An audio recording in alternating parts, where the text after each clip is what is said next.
Niks Patchway, Inashmanisha Megan Van Pelt. Good afternoon, my name is Megan Van Pelt. I'm a member of the Untitled Tribes of the Untitled Reservation.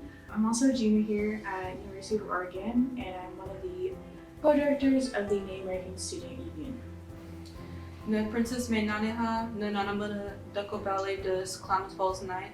My name is Princess. I'm Klamath and Western Shoshone. My pronouns are she, they, and Soden. I am currently a psych major and I am a junior as well at the University of Oregon. Daughter she Angela Noah Gunze, Distributko Yukush Takdini Gari Public Policy, University of Oregon, Bush Ahoa. Hello, my name is Angela Noah. I'm White Mountain Apache from Subicu, Arizona. I'm a third-year student here at the University of Oregon, and I'm currently studying public policy. I am the 2020-2022 University of Oregon's Miss Indigenous, and a former member with the Women's Center, so thank you. Hello, my name is Stacia Henry. I'm Paiute from the Prairie Lake Paiute tribe, which is in Nixon, Nevada. I'm a junior at the University of Oregon. My pronouns are she, her, hers, and I'm a major in Family Human Services with a minor in Native American Studies. Hey, we don't Carina yet. Peterson Mahondating. Hi, my name is Carina Peterson. I'm from the Hoopa Valley tribe in Northern California. I'm a sophomore at University of Oregon. My name is Violet Johnson. I am the Racial Justice Coordinator at the Women's Center. I use she, her, hers pronouns. I'm Hoopa and Yurok, and I am a senior at the UO studying Native American Studies, Psychology, and Art. So November is National Native American Heritage Month, and for me, whenever I go on social media, I see pictures of Rock and Monks Week that's been happening. I see a lot of Indigenous scholars across the country posting in their regalia, and I think that representation is so important. To me, it means, a great celebration. You get to see all the aunties, the powwows. It just means like we get to showcase ourselves, Native American Heritage Month is important because we're not only celebrating all the different traditions and people of the Americas, we are also given more room to shine light on the troubles we have in Indian country, on-res, off-res, all that. I believe that Native American Heritage Month should be celebrated because it allows Native people to express themselves and really show who they are and where they're from. Native American Heritage Month for me is a time to celebrate all of the hard work that we do every month. For me personally, there's a lot of reclamation and reconnecting. Particularly for me, that would be learning Western Shoshone and kind of changing the way my brain thinks. And I get to see all kinds of nations do the same thing or do it in different ways, not necessarily through language, but through practicing cultural practices, just being happy to be here and doing what we do, I guess. There's this stereotype where when I've introduced myself, stating that I'm Native, what I will get back in response is, oh, I didn't know Natives still exist. And so this is a harmful representation. Not a lot of folks even know Native people are still here. And so I love this month because I see a lot of folks be able to practice their culture, represent their people proudly, no matter how far they're from. So I'm from the Southwest, but being here on campus, I'm able to share my culture and regalia, and I feel like carrying my ancestors' energy with me every day like this. To me, Native American Heritage Month is a time in which we get to embrace our indigeneity in a public setting. It's a time in which we get to have a voice in the conversation regarding racial inequality and the melting pot that we call the United States today, and honor that we are the people of this land. We were here before anyone else was, and we are still here today, and that's a beautiful thing worth celebrating. And I think it's really significant that the public eye, the media knows that we're still here. We don't just exist in history books, that we're still in the present, and we're everywhere, you know, we're in higher education, we're in like hospitals, like we are present, and like it's just a great time to honor all of our Indigenous men and women. When we think of representation or stereotypes of Native people, most often the Disney film Pocahontas is referenced. And so when we look at Matoka, which was actually Pocahontas's name, we fail to recognize that she was a young teenage girl who was taken from her community and then used as a pawn for access for her people's land. So for me growing up, this was my introduction of love, of romantic relationships. And the message that I received as a young girl watching Pocahontas was that I did not know the word consent, and so I felt that my body was up for grabs. I felt that anyone could just come into my community and take whoever. And so that's a reality that we are experiencing now in our Native community, and it comes down to representation, accurate and representation that brings healing, that tells the truth, that properly represents Native American or Indigenous people overall. And so this is why it's important for proper representation of Native people. And it's important for Native people to start telling their stories too, because that's where the healing and representation for media comes. Missing murdered Indigenous women, girls, and Two-Spirit people and violence towards them is not just the outright violence, but it's also an intersection of substance addiction, homelessness, and aspects of mental health. You know, a lot of the time when Native youth or women are stolen, a lot of the times the police or other authorities excuse this by saying, hey, this person's behavior is consistent with past behavior. If they're an addict, well, they're an addict, they're gonna do what they're gonna do. If they're younger, they say, well, Native youth run away all the time.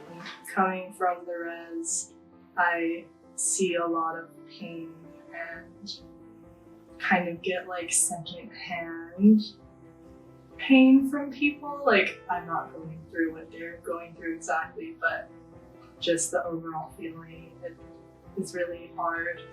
Violence against Native people, it comes from multiple sources essentially. It's not just one thing, it stems from many sources, and it leads back to the state and the laws that are in place. For example, a lot of crime on reservations aren't within tribal jurisdiction, so that means oftentimes, like huge percent of the time, non-Indigenous people do not get punished for assault, whether that's sexual assault or just plain violence against Native people. And this also causes people not to report, because even when they do, there will not be any action taken against the person who did what they did. I think missing and murdered Indigenous people is important to me because it allows for me to understand more about what is going on in our Indian country. It allows us to better understand who we need to look out for and provide safety to, and making sure that our next generations are able to be honored. And sometimes, you know, it's not necessarily looked at as something of importance, and I think for me it's very important to be able to express that and share with people what people are going through, and especially families who are dealing with this loss and missing people, and from the tribes and reservations that are missing those people, it's very important for them. The Missing and Murdered Indigenous Women's movement is important to me as an Indigenous woman, as a queer person, and as a survivor of sexual assault, because this issue affects every single one of my intersecting identities. I walk through the streets every day wondering whether or not I'm going to become a statistic, whether or not I'm going to face violence in my life more than I already have, or whether or not my loved ones will be subject to that violence as well, and whether or not at the end of my life, all of these people are still going to be with me, or whether they will face the same violence that we're seeing in our tribal communities and in our urban communities where women are being murdered every single day. It is crazy that we do have to deal with violence, and it's such a universal feeling and a universal experience throughout different tribes. It's crazy to me that I will have similar experiences with someone from a totally different tribe. And I think it's important to talk about because it does have to deal with our roots as Indigenous people. Like, this is stolen land. That's a huge part of the conversation that needs to happen in classrooms, I think in like everyday life.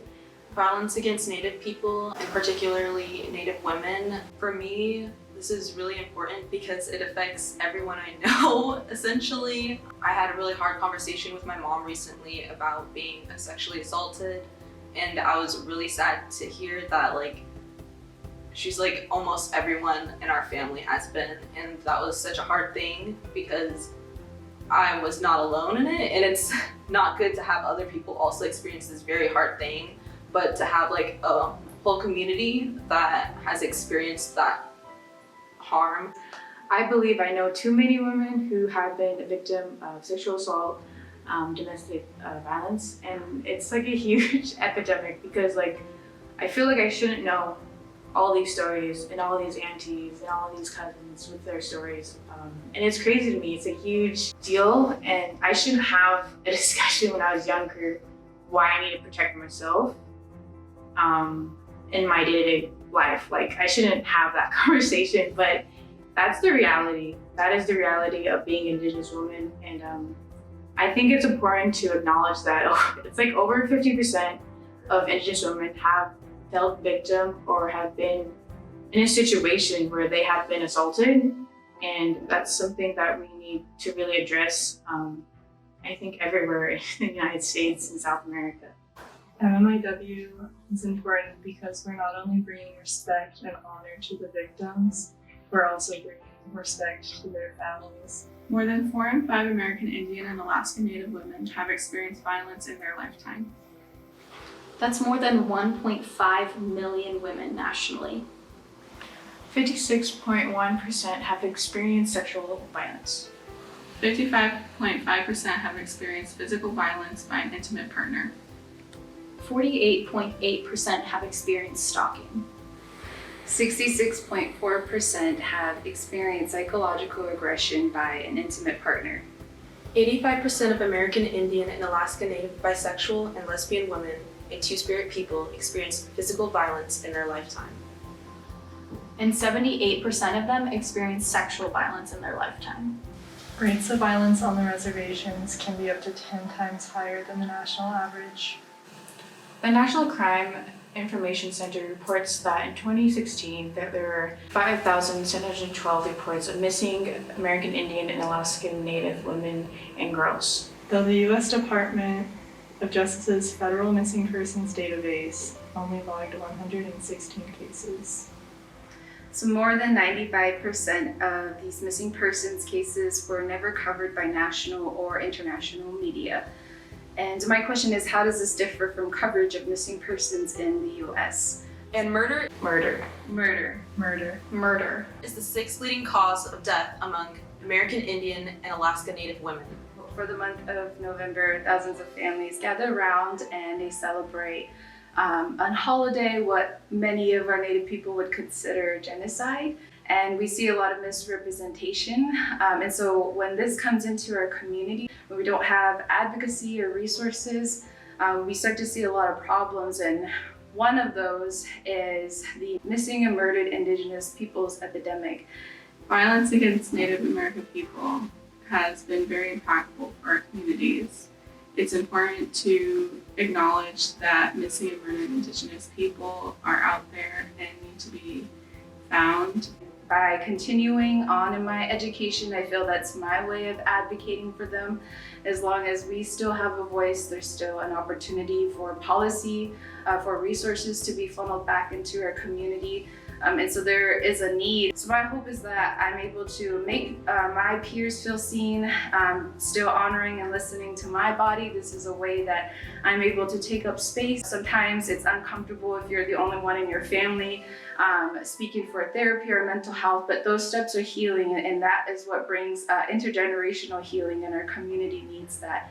For all the allies watching this video today, I want to challenge you to watch films that accurately depict Native Americans today. One film that I believe everyone should watch is Indian Horse, that's available on Netflix, that tells the true story of what Native Americans and Alaskan Natives have lived through in residential schools. Question why there's over-policing in the Native communities as well as over-policing inside Native homes, and why Native children are showing up in higher amounts in foster homes. I encourage everyone to acknowledge the land they're on for Native American people. There are a lot of water protectors out on the front lines right now, battling pipeline companies that are seeking to take resources, and this causes a lot of harm and vulnerability for our people. We already have under-resourced communities that are at stake, and so for these water protectors to be on the front lines advocating for water rights, I would like to see education around Chase banks, big corporations that are funding these pipelines. It needs to stop, and we need to redirect this funding back into our communities. So this is one call to action that we can educate ourselves on how we can help Native people. I challenge you all to pressure the U.S. Supreme Court to overturn the Oliphant versus Squamish ruling and return the power to tribes to prosecute non-natives who commit crimes on native lands. And I challenge you to learn tribal law, because for Indigenous people, our lives depend on it, and it is not just an extracurricular. So I just want to encourage you, if you're the one, that relative that's having those harmful talks at Thanksgiving, or you're the one on fighting for missing and murdered Indigenous women, highlighting this epidemic, we need you here, and keep fighting, keep doing that work. And don't forget to take care of yourself too. We wish you all a happy decolonized weekend.